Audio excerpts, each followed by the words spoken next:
You know, one thing it's really tempting to do, it's to forget that we see these stories in the gospel, these stories of Jesus in hindsight. That we kind of already know kind of the ending. It's like reading a book that you've already read before. You already kind of know what's happening, and that you can kind of delve deeper into it. And in looking at Jesus in hindsight, we might think, oh yeah, I would never tell Jesus no and say that I would not follow him. Except, of course, we all do. We all choose to not follow Jesus at times, because each day we are given opportunities to love God. We're given opportunities to love our neighbor. We are given opportunities to love ourselves.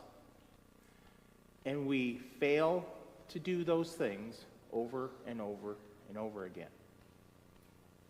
Why? Because humanity is messy and we're not perfect. Now today in the gospel, Jesus appears to be offended, hearing some of the disciples grumbling behind his back. And the question is, why? We talked last week about how this idea of eating flesh and drinking blood was a difficult one, especially in terms of the Jewish purity laws. And it required trust in Jesus. And we're probably not surprised at the reactions of those who were in that synagogue in Capernaum. The assembled might have been, with this whole idea, might have been maybe a little grossed out. They might have been frustrated. Or they might have been just angry at this idea that Jesus had spoken. But I think we are seeing something called cognitive dissonance from both Jesus and the disciples today. Cognitive dissonance is when we try to decide between competing ideas in our brain, and it's an internal conflict. And it is always uncomfortable. Now let's look at the evidence. Jesus fed thousands of people with just a bit of fish and a bit of bread. After that, he walked on the water to his disciples, calmed the stormy waters, and traveled to Capernaum. He has sparred with those who came looking for just a meal machine that kept them from laboring. And Jesus had pointed conversations with the Pharisees, scribes, and other religious authorities. And as we explored last week, the metaphor Jesus provides of being the bread of life was designed to tell the disciples to cling to him, to cling to Jesus. Just as the Hebrews and Moses clung to God and were fed manna in the desert. From the perspective of Jesus, hasn't he done enough? I mean, really, hasn't he done enough? Hasn't he spelled out his mission through his actions within the Gospel of John? Well, yes, he has. And no, he hasn't. That's why cognitive dissonance is so hard. Here's an example. Perhaps you grew up believing that the earth was created in literally 6 24-hour days. You learned that science suggests that the earth is 4.5 billion years old. You can choose your belief or the science or both. Maybe you decide that God's definition of a day may be different than ours. Now, let's add another wrinkle to this. Suppose you were told since childhood that people who believed in anything else than a literal 24-hour, 6-day creation were evil, and they were bound on a path for hell.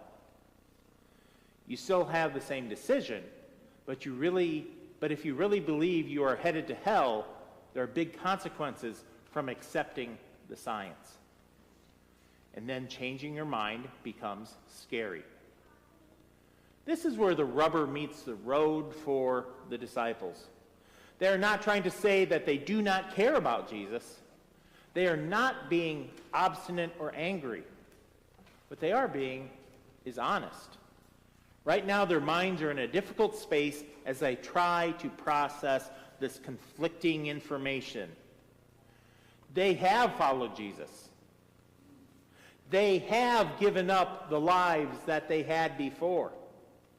And Jesus is asking to change a core belief, which is giving up their traditions and beliefs about purity laws.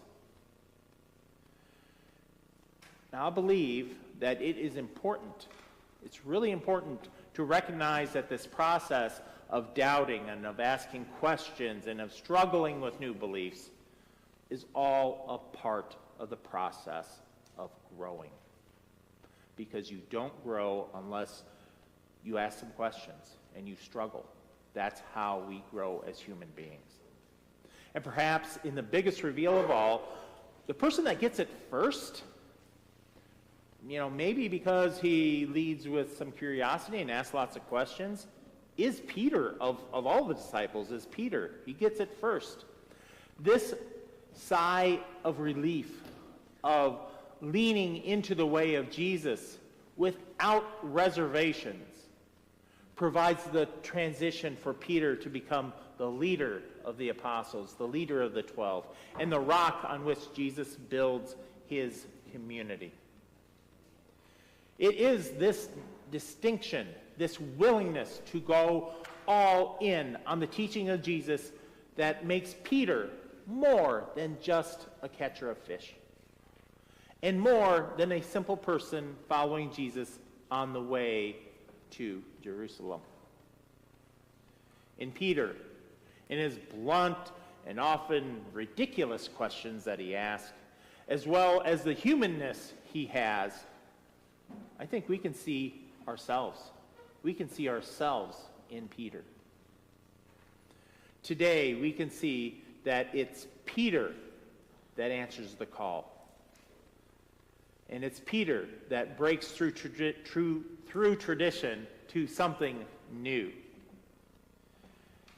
And it's Peter that clings to the hope and joy that Jesus has. So, a question for all of us here today. Where are you in this gospel story? Where are you? Where do you think you're at? Are you ready to give up the old ideas of Jesus from childhood, where people were good or bad, and there were no shades of gray, there was nothing in between? Is it a time to embrace the way of dignity that Jesus offers us so we can offer that same grace to others? Jesus says, "Come and follow me." That's what Jesus says. Come and follow me. And may we answer that call to follow Jesus. Even though it's messy sometimes, even though sometimes we have doubts, sometimes we have questions, Jesus is still there, offering us the grace and the love to follow. Let us follow Jesus while and where we can. Come and follow me, Jesus says. Come and follow me. Let's answer the call. Amen.